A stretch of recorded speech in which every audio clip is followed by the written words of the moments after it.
O câncer, para desenvolver, 95, 96% dos cânceres, só desenvolve em Ela disse que comprou um filtro de barro e a água está com gosto horrível de barro. Pode fazer mal à saúde? Tem hipotiroidismo. E o médico recomendou a tomar bastante iodo. Isso é correto? O câncer, para desenvolver, 95, 96% dos cânceres, só desenvolve em ambiente acídico, ambiente ácido. Então, quando você ingere uma substância alcalina, você facilita a prevenção do câncer. Mas essa diferença que parece pequena, de 4 para 10, que é muito grande no nosso organismo? Isso é logarítmico, isso é expoente. Só para você ter uma ideia, um refrigerante tem um pH de 2,5. Vamos pôr o sangue com 7,5. 2,5 para 3,5 é 10, 3,5 para 4,5, 100, 4,5 para 5,5, 1.000, 5,5 para 6,5, 10.000, 6,5 para 7.000, 100 mil. Você tomar um copo de refrigerante, tomar um copo de água com 7,5, a diferença do potencial hidrogênio iônico é de 100 mil vezes. Porque isso é um expoente, isso é exponencial. Por isso que o refrigerante está sendo tão falado como o pior alimento do mundo. O refrigerante é veneno. É veneno. Nem no final de semana eu aconselho que você deixe seus filhos tomar. Porque se cria uma série de problemas. Um deles é esse. O outro problema é a quantidade de açúcar que tem. Quando não tem o açúcar, tem um adoçante que prejudica. Agora, voltando à água. Vamos lá. Eu tô um pouco assustada aqui, porque que água que a gente toma? Qual é o pH da água que sai ali do meu filtro normal, que é igual o filtro que as pessoas têm em casa? Geralmente em torno de 7. Isso é ruim? Não, não é ruim, mas é muito melhor do que você tomar um pH de uma água importada, famosa, francesa, que eu não vou falar o nome, que o pH é 3,5. Você tá brincando, então isso é péssimo pra saúde. Péssimo. E vem na garrafinha de vidro essa. Vem na garrafinha bonita de vidro, verde. É cara, é francesa, você sabe qual eu tô falando, e o pH é 3,5. Então essa também, apesar dela estar numa garrafinha de vidro, ela não é água, ela é um refrigerante. Você pensa que é água, porque na realidade o pH dela é de refrigerante. E tem gente chique que só toma essa água e acha que assim tá cuidando da saúde, então não. De jeito nenhum. Aí o que o corpo faz para compensar esse 3,5 de pH? O corpo tem uma série de mecanismos, ele equilibra o pH no sangue usando substâncias chamadas buffers, que vão equilibrando. São substâncias chamadas anfóteras, que quando o pH está baixo sobe, quando o pH está alto baixa. Então você gasta, coisa que você ia utilizar na sua célula, você agora gasta para manter o pH do sangue. Tira a sua energia, você fica cansada, desanimada, entendeu? Do mesmo modo se você estiver desidratada, porque um grande problema que tem hoje, 30% da população no mundo, hoje, nas ruas, estão desidratados. Porque eles não têm essa preocupação de beber água. À medida que você envelhece, a sensação da sede vai sumindo. E o centro da sede e o centro da fome, lá no hipotálamo, eles estão pertinho um do outro. E muita gente confunde sede com fome. A pessoa está com sede, mas sente que está com fome. Então ele come, tem compulsão por comida. E na realidade, se ele tivesse tomado um copo d'água antes, aquela compulsão ia diminuir, porque na realidade ele não tem fome. Por isso que ele tem que ficar comendo. Só que o centro da fome, o centro da sede, no hipotálamo está muito perto. Então, à medida que a gente envelhece, a gente vai perdendo a sensação da sede. Então os velhos, os idosos, eles são desidratados. Por natureza. Agora, deixa eu te perguntar uma coisa. Eu tô aqui tomando a minha água e eu tomo bastante água todo dia. Bom. Mas qual é o pH dessa água? Como é que eu vou descobrir? Existem aparelhos que você coloca aí dentro, dá o pH, ou existem gotinhas que você pinga e é de acordo com a cor.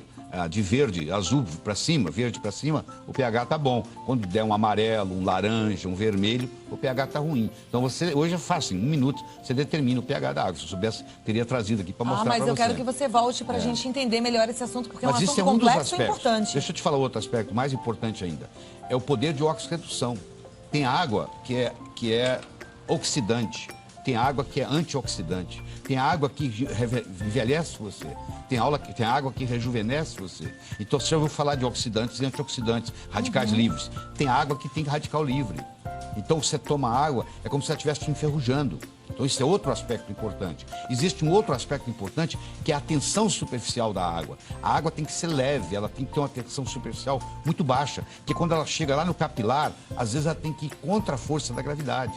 Então tem água que você toma e ela não cumpre a missão dela, porque ela tem uma tensão superficial muito alta, entendeu? Puxa, e a gente achava que água era água, né? E vocês mulheres tomam anticoncepcional. Esses anticoncepcionais, vocês urinam. Isso vai para os lençóis freáticos do Brasil todo. Então a água hoje ela já vem contaminada, inclusive com hormônios. A água de torneira, ela vem contaminada, inclusive com hormônios. Ela é colocada... E quando ela passa pelo purificador, pelo filtro? Depende do tipo do filtro. Tem filtro que elimina os hormônios. Tem filtro, por exemplo, que tira o cloro. Até o cloro do chuveiro te faz mal. Por exemplo, se você tomar banho com um chuveiro onde a água está com cloro, quando o chuveiro fica quente, frio até que não, mas na hora que você põe a água quente, aquele cloro que está na água, ele vira um vapor. E você absorve aquilo dentro do banheiro e não está sabendo. Então hoje existem filtros, principalmente nos Estados Unidos, está chegando ao Brasil, onde você coloca o filtro no chuveiro. Então, só pelo cloro. Então o filtro não deixa passar o cloro. Então você toma um banho de chuveiro sem cloro. Aí você pode tomar banho de chuveiro quente, você não vai ter esse problema. A mesma coisa, Cláudia, em uma sauna úmida. Eu recomendo no Brasil você fazer sauna seca. Não faça sauna úmida, porque para fazer sauna úmida, a água tem que ser tratada com ozônio. Se ela for tratada com cloro, na hora que der o vapor, aqueles vapores ali são gases de cloro. Então piscina aquecida com cloro é um veneno? Também é. Esse é outro problema. Piscina com cloro, se você nadar nela todo dia, você vai terminar com hipotiroidismo. Eu já tive caso recentemente, uma pessoa que nadava 3 vezes por semana durante 10 anos e estava com um quadro de hipotiroidismo gravíssimo, que ninguém fazia o diagnóstico, e essa pessoa estava intoxicada com cloro. Porque o cloro, ele briga com o iodo na sua tireoide. O flúor, o cloro, o bromo e o iodo são primo-irmãos. Então, quando você coloca flúor demais no seu corpo, ou cloro demais, ou brometo demais, eles começam a brigar com o seu iodo. Então eles empurram, tiram, substituem o iodo. Aí É muito bom a gente aprender tudo isso. Eu sei que às vezes você tá aí meio preocupado, falei, e agora? Mas calma, isso é só pra gente ficar atento, né? Então você já sabe, tomar cuidado. Às vezes a água que você tá consumindo é na nota 10. Tem tantas perguntas já, doutor. Hoje existem no Brasil filtros, que a água passa pelo filtro e muda o pH da água. Essa água passa a se chamar água ionizada, onde muda o pH, onde muda a condutibilidade, onde muda o poder de oxirredução. Então, essas tecnologias estão chegando aos pouquinhos. Olha que bom a gente saber. A pergunta é da Maria Elisa. Ela diz que tem 42 anos, está concorrendo aos livros, gosta muito de água com gás. Pergunta se faz mal para a saúde. Se o gás nasceu com a água, ou seja, se a fonte da água já é gasosa, não tem problema. Agora, se o gás é acrescentado na água, aí o pH baixa muito. Ela tem que ver qual é o pH da água gasosa que ela está tomando. A Daniela gostaria de saber se é seguro tomar água de mina. Não, depende da mina, porque existem minas que estão contaminadas. Você tem que pedir uma avaliação, isso é fácil fazer análise da água, em qualquer cidade, se é possível. Uma vez feito a análise, você fica mais tranquilo. Ok. A Terezinha Tomás, boa tarde, eu faço parte de uma empresa que trabalha com um aparelho que dá água alcalina. Sim. E ela gostaria que a gente falasse um pouquinho mais dessa água. Pois é, eu estava dizendo, existem aparelhos, são filtros, que além de da água passa por esses aparelhos, eles fazem a filtragem, eliminam as impurezas e, por um processo tecnológico, muda o pH da água. Em uma água, que, por exemplo, de torneira, que entra com pH 7, ele pode sair na hora de você beber com pH 9. E aí faz aquela compensação. E além de mudar o poder de oxirredução, ela pode entrar uma água oxidante e sair do aparelho uma água antioxidante. E aí já complementa, isso já responde a pergunta da Terezinha Tomás, ela é de Belém, a turma toda de Belém está assistindo ao programa hoje. Ela pergunta diz que lá a água é contaminada, ácida, e se esse aparelhinho deixaria a água alcalina e boa, esses né? filtros, em geral, mudam o pH, além de cuidar da impureza, muda o pH. Você tem que tomar cuidado para ver que filtro que você vai adquirir. A Patrícia do Carmo, ela é de Eunápolis, na Bahia. Ela diz que comprou um filtro de barro e a água está com gosto horrível de barro. Pode fazer mal à saúde? É difícil, porque eu não sei qual o filtro que ela adquiriu. Mas filtro de barro é uma coisa boa? Não necessariamente é ruim, não. Não necessariamente é ruim. Agora, tecnologicamente, não tem os mesmos recursos desses filtros que ionizam a água. É uma questão de... O que você vai dirigir? Uma bicicleta ou um carro, né? Okay. A bicicleta também te leva de um lugar para o outro. Mas não leva do mesmo jeito que um carro leva. Diferente. Né? A Maravuashi, ela diz que a avó adora o programa e está perguntando se água de coco a gente pode beber todos os dias. Claro que pode. Aliás, um dos meus DVDs que eu entreguei para você aí é sobre as vantagens do coco. O coco substitui até o leite materno. Pra você ter uma ideia, o leite materno é importante porque tem 19% de ácido láurico. O coco tem 47%. Pode ser o de caixinha? Não. Pode ser o de latinha? Não. tem que ser o natural. Coco, tirado do pé. Porque os outros têm conservantes. Então, se você tomar todo dia, você também vai estar ingerindo um conservante que pode ser toxina todos os dias. O que eu sou a favor é do coco natural. A Mara Viana, ela diz que sabe que é necessário tomar 2 litros de água por dia, mas ela pergunta se ela tomar mais do que isso, por exemplo, 4 litros, pode fazer mal? A longo prazo ela vai sobrecarregar os rins, porque essa água tem que ser eliminada. Os rins dela vão trabalhar numa sobrecarga. Então, se você tomar em excesso, você está também fazendo uma sobrecarga ao seu organismo, sem falar que você está eliminando sódio, aí você pode ter o que se chama hiponatremia, aí você vai ter que ingerir mais sal, aí começa então o mecanismo. A quantidade é essa, 2 litros? Acho que não chega bem a isso não, tá? As pessoas falam 2 litros porque ninguém toma, mas na realidade, se você tomar 6 copos d'água por dia, você está ótima. Tá bom. Tá bom. A Débora Exposito pergunta se é verdade que em todas as águas há restos de fezes. Não é verdade. Não é verdade. Não é verdade. Inclusive, se passar pelo filtro, isso não tem problema nenhum, isso fica eliminado. A Maria Luísa Marino, ela é de Itatiba, São Paulo, diz que tem hipotiroidismo. E o médico recomendou a tomar bastante iodo. Isso é correto? É correto, sim. O iodo ajuda a sobremaneira.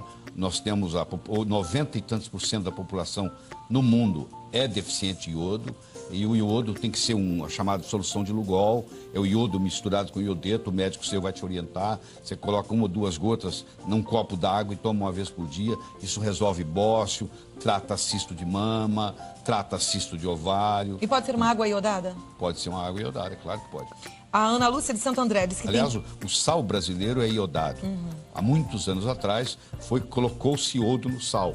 Mas como as pessoas têm salfobia, porque o sal pode aumentar a pressão, eles procuram não ingerir sal, a grande maioria. E aí acaba não ingerindo o iodo que o governo colocou no sal.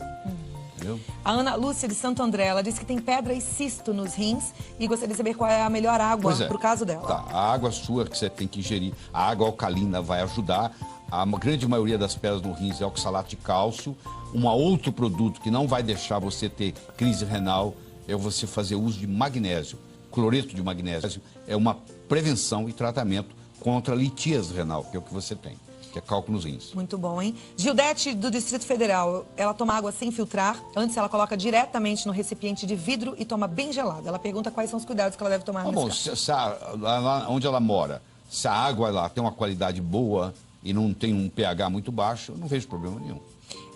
A Elaine Mota diz que tem uma filha especial e que devido aos engasgos, como ela é especial, ela engasga, ela com os líquidos, ela toma água com espessante alimentar. Isso modifica a função da água no seu organismo? Não modifica não. Não tem problema nenhum fazer com espessante. Aliás, parte da água, 40% da água que nós tomamos por dia vem na forma de alimentos. Por isso, quando a gente fala 2 litros, na realidade é 1 litro em qualquer coisa, porque o arroz tem água, o feijão tem água. Então, parte dos 2 litros por dia vem dos alimentos. A Maria Gorete pergunta se a água de coco faz mal para quem tem diabetes.